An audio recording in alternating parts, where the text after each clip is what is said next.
Bien vieillir aujourd'hui dans notre société, c'est d'abord accepter de vieillir. Je pense qu'il n'y a pas plus vieux que celui qui n'accepte pas. Et ça veut dire accepter les changements physiques, le fait qu'on ne peut plus faire ce que l'on faisait plus jeune. Accepter donc de vieillir et en même temps comprendre le paradoxe de vieillir. Parce que si le corps vieillit, le cœur et l'esprit peuvent rester jeunes. Et on le voit très bien chez les nonagénaires qui sont rayonnants, radieux. Bien sûr, ils ont un corps vieux, hein, ça ne fait aucun doute, mais ils ont une telle jeunesse qui passe à travers le regard, à travers le sourire, à travers leur manière d'être, qu'on voit bien qu'il y a quelque chose qui ne vieillit pas chez l'homme et chez la femme.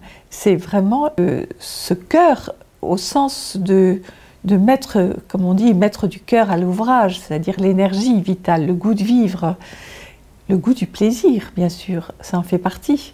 C'est-à-dire faire ce qu'on a envie de faire quelque chose qui nous épanouit, qui nous permet justement d'accomplir sa vie. C'est pas seulement prendre soin de son corps, ça bien sûr que c'est important, mais c'est surtout prendre soin de sa vie intérieure, au fond de sa vie spirituelle. Il faut l'enrichir.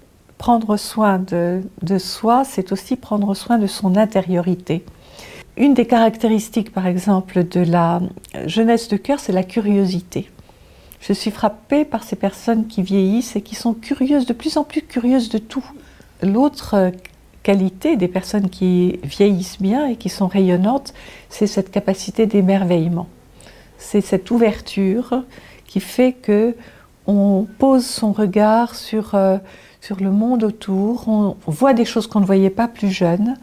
Il y a une perception, une sensualité qui se développe en vieillissant, qui ne diminue pas du tout, et qui fait qu'on peut éprouver une quantité de petites joies, je dirais. Ce n'est pas des choses extraordinaires, mais c'est des petites joies, des petits plaisirs qui, additionnés, font que c'est un temps de vie dans lequel on peut être au fond très heureux et très épanoui. L'objectif de la deuxième partie de la vie, il est intérieur.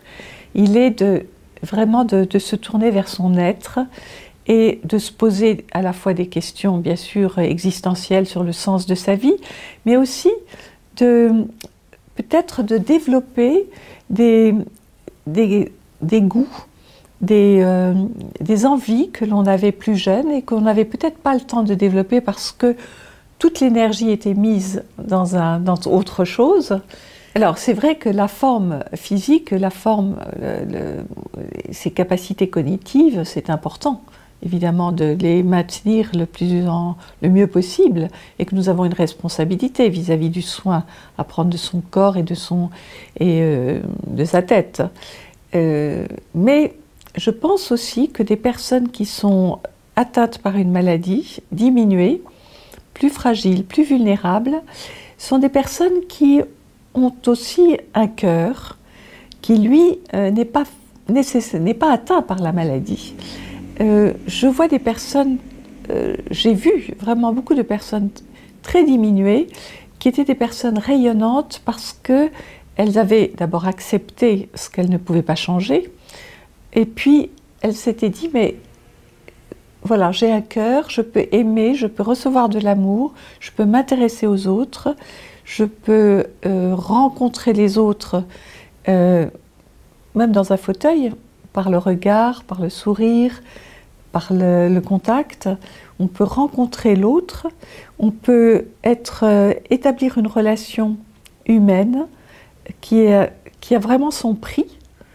Et il y a des personnes qui réussissent. Je ne dis pas que ce soit facile, ni que tout le monde puisse le faire, mais il y a des personnes qui réussissent vraiment à travers cette faculté justement, cette ouverture du cœur, à vivre relativement bien, je dirais, leur vieillesse, alors même qu'elles sont diminuées.